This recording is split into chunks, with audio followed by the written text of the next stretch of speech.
એક energy constant હતી set પર કે ફિલ્મ એની આગળ પાછળ કઈ હતી. અને આ જ સીનના શૂટમાં એવું હતું કે કેમેરો પડ્યો હતો અને કાયદેસર આમ બોલ પડે ને એ રીતે આમ 2-3 ટપી ખાઈને પડ્યો હતો, છતાંય કોઈનું માઇન્ડ ડાયવર્ટ ના થયું. That speaks a lot about the energy and focus of everyone. કે એક જ એનર્જી કે ભાઈ ફિલ્મ બનાવવાની છે, ગમે એ ના થાય. ઈ વાળો સીન કે બીજા કોઈ પણ સીન શૂટ કરવામાં અંકિતભાઈનું વિઝન કે અચ્છા ઓકે આપણે કંઈક આડું કરીએ ને તો મતલબ થોડુંક એને વિચારેલા ટ્રેકમાંથી થોડાક બહાર જાય તો એમ કે ભાઈ આ નહીં આવું બધું કરો બાકી રમો.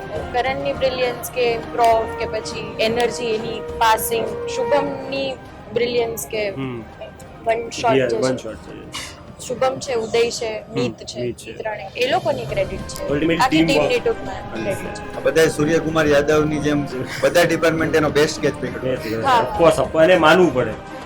ફુલ એપિસોડ માટે સબસ્ક્રાઇબ કરો find on runner YouTube channel.